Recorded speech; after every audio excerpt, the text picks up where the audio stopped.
अस्सलाम वालेकुम क्लास। जवानों क्या हाल है? ठीक ठाक है। आज लेक्चर नंबर 10 है फिजिक्स के एसएस और लेक्चर प्रिपरेशन के लिए।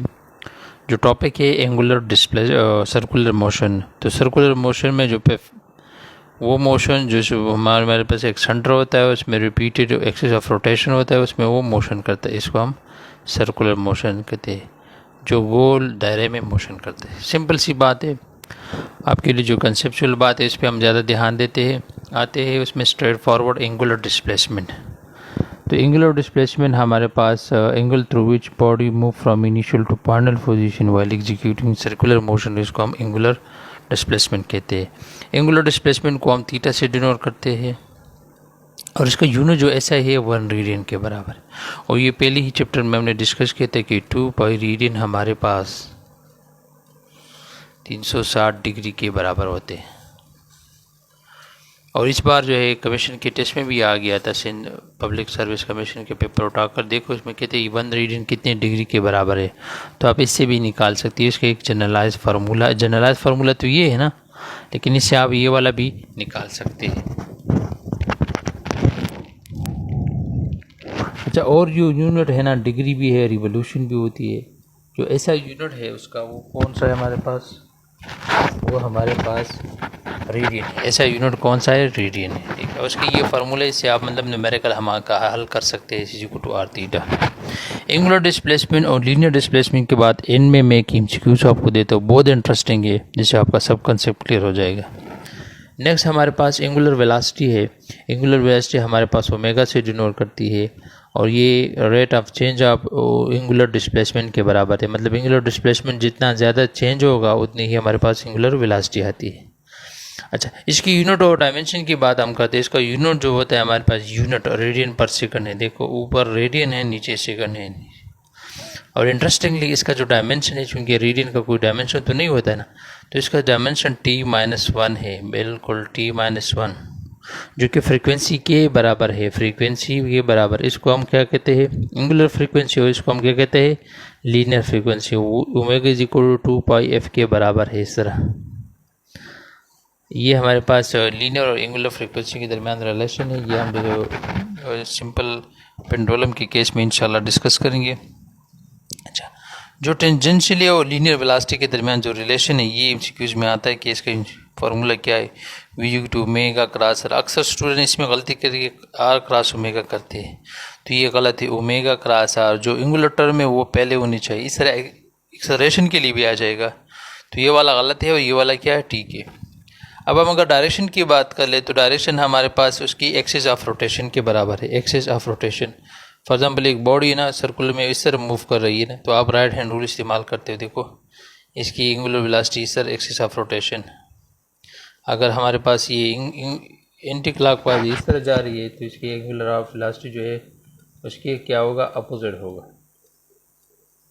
बात समझ में आ रही है या नहीं यार? तो इसके लिए राइट हैंड रूल इस्तेमाल करेंगे। जब भी आप डायरेक्शन मालूम करते हैं ना, तो राइट हैंड रूल इसके लिए इस्तेमाल होगा। इससे हमारे पास पॉजिटिव भी होती है और नेगेटिव। एंटी क्लॉकवाइज पॉजिटिव है, एंटी क्लॉकवाइज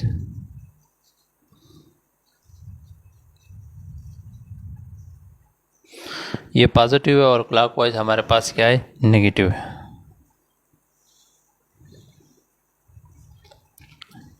एंगुलर एक्सेलरेशन हमारे पास क्या है? ये हमारे पास rate of change of angular velocity है। इसको हम क्या कहते हैं? Angular velocity, angular acceleration. अच्छा, इसको यूनिट किस तरह मालूम करेंगे? देखिए हमारे पास एंगुलर के लिए है रेडियन पर सेकंड और एक दूसरा सेकंड हो गया तो रेडियन पर सेकंड स्क्वायर। इसका यूनिट क्या है? रेडियन पर सेकंड स्क्वायर हमारे पास इसका यूनिट बन जाता है। लेकिन इसका डायमेंशन जो बात हम कहते हैं t-2 है, ये याद रखिए। इसका जो डायमेंशन है t-2 इसके डायमेंशन है। और एक इंटरेस्टिंगली बात ये, इसके दरमियान जो रिलेशन है alpha class R, R class alpha नहीं है, ये गलती है। ये गलती ना कीजिए टेस्ट में। जब भी आपको गिवन होता है कि कौन सा इसके लिए करेक्ट फार्मूला है, तो अल्फ़ा क्लास आर, जिसमें हमारे पास ओमेगा पहले था, या फिर एक अल्फ़ा हमारे पास क्या होगा? पहला आ जाएगा। ठीक है, तो इस तरह हमारे पास पॉजिटिव भी हो, अल्फ़ा पॉजिटिव भी हो सकते हैं। अगर ओमेगा हमारे पास इंक्रीज़ हो रही है, बढ़ रही है, तो अल्फ़ा पॉजिटिव है। अल्फ़ा नेगेटिव भी हो सकती है अगर ओमेगा हमारे पास क्या होता है डिक्रीज़ हो रही है, तो ये हमारे पास क्या है नेगेटिव है। और इसका जो है जो डायरेक्शन हम मालूम करते हैं ना वो राइट हैंड रूल से इसका भी डायरेक्शन हम मालूम कर सकते हैं। अच्छा, इस में कुछ न्यूमेरिकल है ना, ये हम करते हैं ना। एक है हमारे पास, अगर हमारे पास एन रिवोल्यूशन आती है कि अगर 2 रिवोल्यूशन है तो इसमें कितने डिग्री है, तो 2 है, एन का मतलब 1 2 3 है, एन 1 2 3 हाफ कुछ भी हो सकता है। एन यहाँ पर पुट कर लो, 2 पुट कर लो तो आपको 2 यहाँ पर भी पुट कर लो, 2 मल्टीप्लाई 2 पाई, तो ये 6 पाई। ये 360 में भी आप कर सकते हैं, 2 पाई की जगह क्या है 360 डिग्री के बराबर है। तो इस तरह MCQs आते हैं, तो आप इसको इस तरह ही हल कीजिए। कभी कभी ये आता है कि 50 revolution per minute, 50 revolution per minute को क्या करना है रीडिंग पर सेकंड में चेंज कर लो। ये तो 50 है ना, RP रिवोल्यूशन है और पर मिनट है 50 रिवोल्यूशन पर मिनट। तो एक रिवोल्यूशन में हमारे पास कितने रीडिंग है 2 पाई है, ठीक है। और एक मिनट में कितने सेकंड है हमारे पास 60 है। एक मिनट में कितने 2 पाई रीडिंग मैंने लिख किया एक रिवोल्यूशन में, और मिनट में हमारे पास 60 सेकंड के, तो ये इसके साथ कैंसिल हो गया।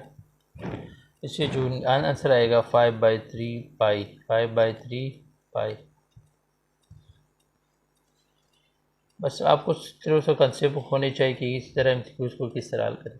अब देखो ये हमारे पास एक फार्मूला है लीनियर वेलोसिटी और एंगुलर वेलोसिटी, तो इसमें करेक्ट कौन सा है ना, मैंने पहले बताया ये तीनों की तीनों क्या है गलत है तीनों की। तो इसमें जो करेक्ट है ना ओमेगा क्रॉस आर है, ओमेगा क्रॉस ये भी गलत है, ये भी गलत है और ये भी गलत है। जो करेक्ट है मैंने नहीं लिखा, ये वाला है। अच्छा, angular velocity of second hand of clock, ये बहुत ज़्यादा MCQs में आते हैं। कोई पेपर उठाकर देखो ना, सेकंड हैंड है हावर हैंड है, तो किस तरह मालूम करेंगे। तो एंगुलर वेलोसिटी का जो फार्मूला है ना थीटा क्रॉस टी, ये वाला फार्मूला है। जो थीटा है हमारे पास तो अपनी जगह पे 2 पाई है, ठीक है। और टी जो है हमारे पास, क्योंकि हम सेकंड करते के लिए करते हैं तो 60 सेकंड, ठीक है। तो पाई/30, पाई/30 ये हमारे पास क्या आता है, इसका आंसर आता है पाई/30 रीडिंग पर सेकंड है। इस तरह हावर एंड का घंटों की जो सुई है ना, इसका हम किस तरह मालूम करेंगे, वही सिंपल सा फार्मूला है, वही फार्मूला है। ऊपर 2 पाई होगा, नीचे टाइम 60 × 60। इससे जो आंसर आएगा पाई/, रेडियन पर सेकंड आ जाएगा। अच्छा, एक रिवोल्यूशन ऑफ अर्थ जो है ज़मीन, एक रिवोल्यूशन कितने रेडियन पर सेकंड में ट्रेवल करता है, तो ये बस 24 घंटे है ना, कोई इतनी मुश्किल बात नहीं है। 24 × 60 ज़रबे 60, इसको हल कर लो, इससे जो आंसर आएगा आपका वो रेडियन पर सेकंड में हो। अच्छा, एंगुलर वेलोसिटी आप around this orbital, angular velocity orbital, यहाँ पर क्या है ऑर्बिटल है, वो किस तरह मालूम करोगे, वो 365 मतलब आप मल्टीप्लाई कर लो 365,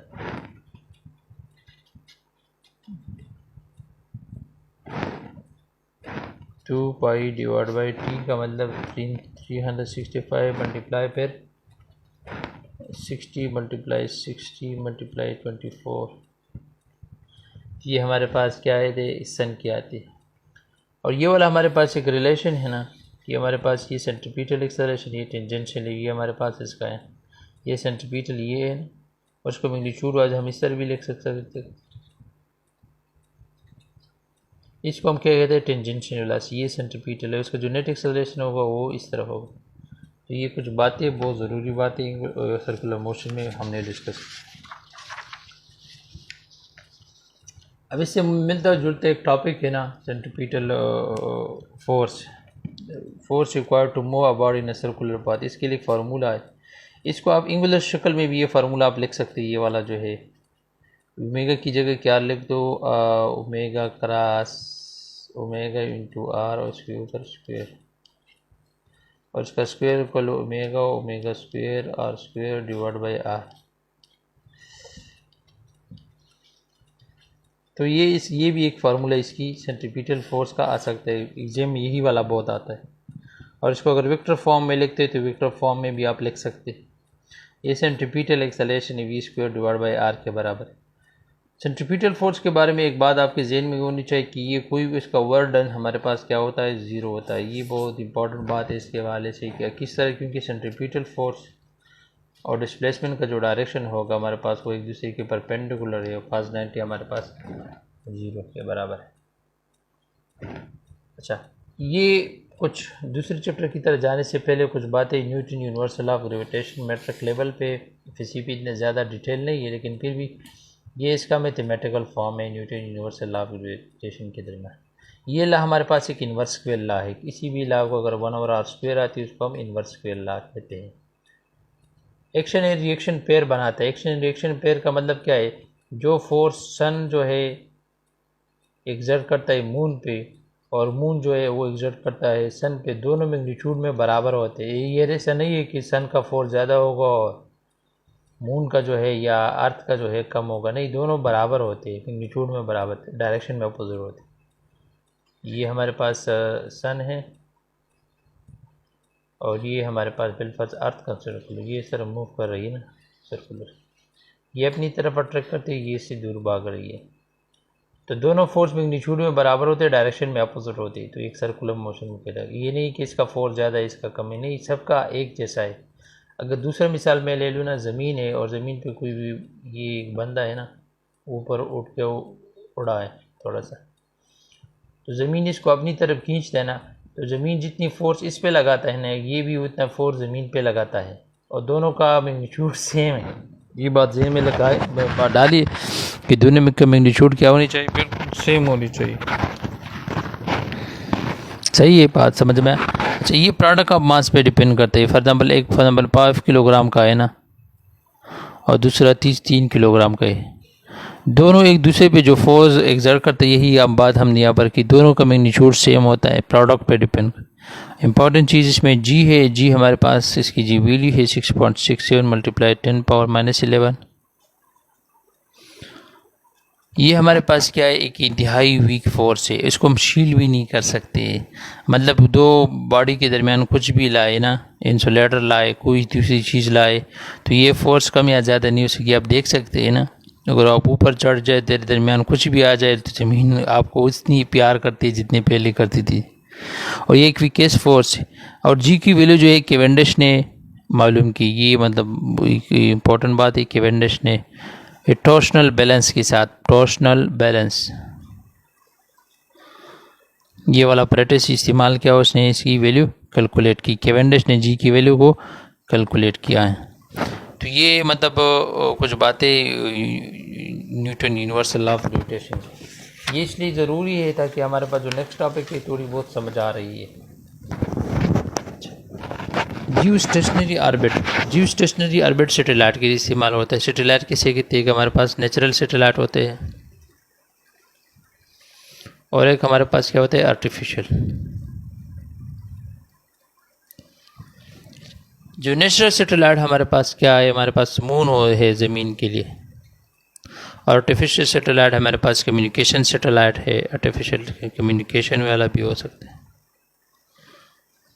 और भी हमारे पास जिसमें वो सैटेलाइट है जैसे ISS है, इंटरनेशनल स्पेस स्टेशन, ये भी एक आर्टिफिशियल सैटेलाइट है। तो इसके लिए जो हमारे पास वो वेलोसिटी जो कि हम पुट करते हैं, orbital velocity of satellite put करते हैं इन एन ऑर्बिट, कोई भी सैटेलाइट ऑर्बिट में पुट करते हैं, उसके लिए वाला फार्मूला Gm/r।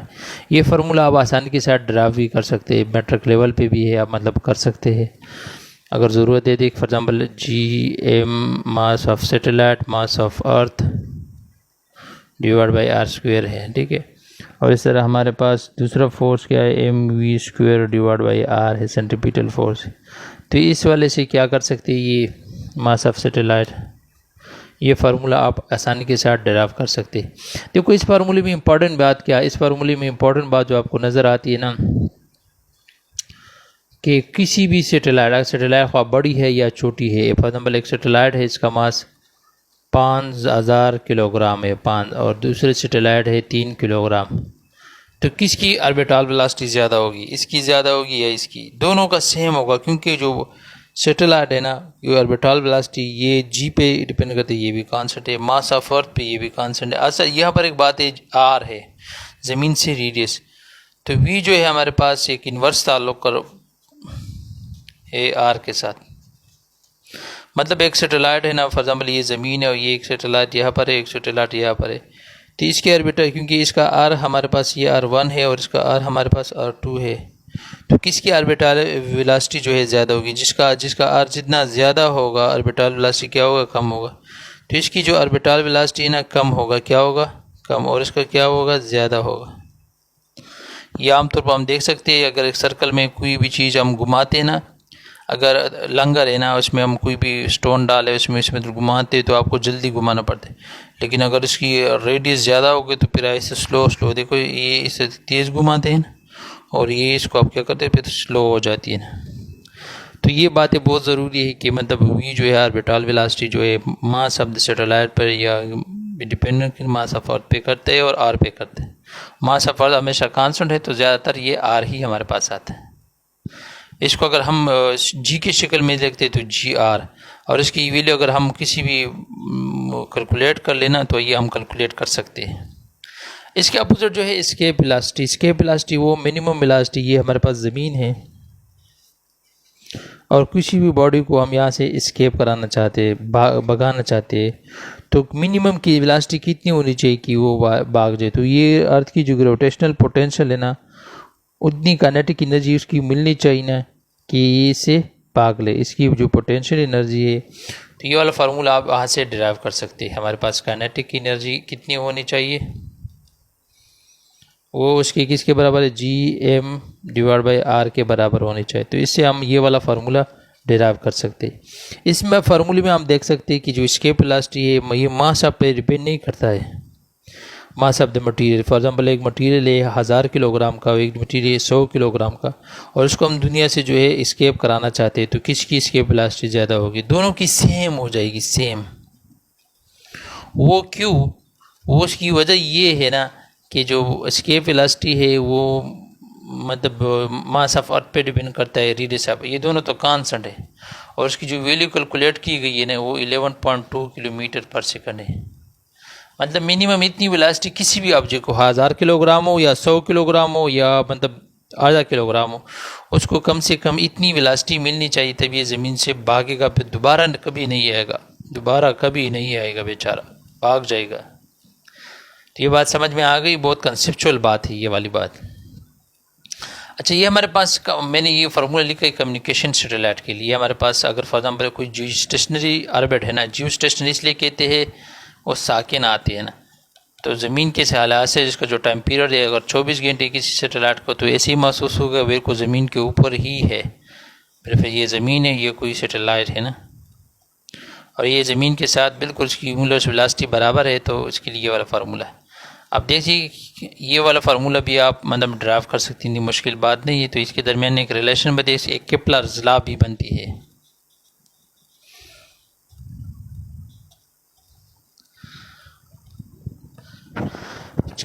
अच्छा, अब आते हैं एमसीक्यूज़ की तरफ। अच्छा, net acceleration of a particle in a circular motion, किसी भी सर्कुलर मोशन में इसकी नेट एक्सेलरेशन ऑफ पार्टिकल किसके टुवर्ड द सेंटर होनी चाहिए, ये बात बस ये कंसेप्चुअल है। अच्छा, मिनट हेड का और हावर हेड का अगर आप एंगुलर वेलोसिटी मालूम करना चाहते हो तो मैंने कैलकुलेट किया, मिनट के लिए क्या किया 2π/60 है, फिर रेशो लेकर 2π/60 × 60, तो आप इसी वाला फार्मूला निकाल सकते हैं, ठीक है। तो इसको कैलकुलेट करके ये वाला फार्मूला निकालिए। अच्छा, 540 RPM इन 6 सेकंड्स, तो इसके लिए क्या कर रहा है, ये एंगुलर वेलोसिटी है और इसके ये एक टाइम है, तो आप क्या कर ले, एक्सेलरेशन मालूम कर। एक्सेलरेशन के लिए फार्मूला क्या है, एंगुलर एक्सेलरेशन 440 RPM 2π रीडियन लिखिए RPM के लिए, और 6 सेकंड है, तो ये कैलकुलेट कर लो आप, मतलब आंसर निकाल सकते हैं। अच्छा, correct form of A centripetal force जो है हमारे पास, ये वाला फार्मूला भी है m² / r, वो दूसरा फार्मूला भी है mr ओमेगा वाली जो है स्क्वायर, ये वाला फार्मूला भी हो सकता है। अच्छा, डायमेंशन ऑफ अल्फ़ा जब आती है ना तो ये t-2 है। अक्सर स्टूडेंट कंफ्यूज कराते हैं LT-2 के साथ, तो ये गलत है, ये t-2 है। ये वाला इसका लिए डायमेंशनल है, इसका एंगुलर एक्सेलरेशन की डायमेंशन है। अच्छा, अगर इस तरह क्वेश्चन नहीं, नंबर ऑफ रिवोल्यूशन इन 720, तो इसको क्या कर ले, हमारे पास एक रिवोल्यूशन किसके बराबर है, 360 डिग्री के बराबर है।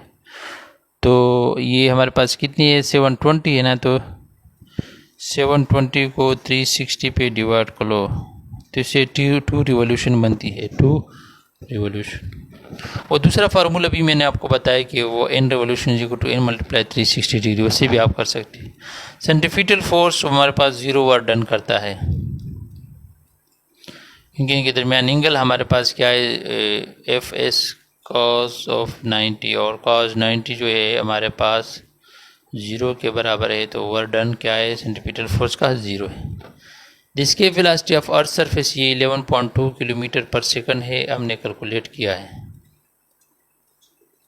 किसी भी ऑब्जेक्ट को इतनी वेलोसिटी दे दो तो वो ज़मीन से दूर बा। एस्केप वेलोसिटी जो है, एस्केप वेलोसिटी मैंने लिखा है कि 2g_r के बराबर है, independent upon the mass of the object पे करता है, लेकिन ज़मीन के मास पे डिपेंड करता है, ज़मीन के मास पे डिपेंड करता है। 2gm डिवाइड बाई r, जो मैंने फार्मूला लिखा ये वाला है ना, तो इस पर ज़मीन की मास आती है लेकिन ऑब्जेक्ट की मास नहीं है। ऑर्बिटल वेलोसिटी के लिए भी यही है, तो उसके लिए जो ऑर्बिटल वेलोसिटी है, दोनों के दरमियान जो ये वाला, इसके लिए ऑर्बिटल वेलोसिटी, तो इसकी भी एक ख़ास वैल्यू होती है ख़ास हाइट पे। अच्छा, दोनों के दरमियान जो फ़र्क है ना, √2 का आता है ना, अगर रेशो आ गया दोनों के दरमियान रेशो, तो उसकी √2 आती है रेशो। और बेटा एक रेडियन में 57.3 डिग्री की है। सर्कुलर मोशन में एक इम्पॉर्टेंट बात कि इसमें नेट डिस्प्लेसमेंट 0 होता है। क्यों? फॉर एग्जाम्पल एक बॉडी सर्कुलर मोशन करता है या से स्टार्ट करते हैं फिर वही आता है, तो इसका लीनियर डिस्प्लेसमेंट 0 है, लेकिन एंगुलर डिस्प्लेसमेंट कभी भी 0 नहीं हो सकती, क्योंकि इसका curve in circular orbit due to friction होता है। अक्सर इसमें या पर स्टूडेंट कंफ्यूज करते हैं सेंट्रीपिटल फोर्स के साथ, सेंट्रीपिटल फोर्स के साथ, तो ये वाला गलत है, ये वाला ठीक। ये आज का लेक्चर था। अस्सलाम वालेकुम, अल्लाह हाफ़िज़।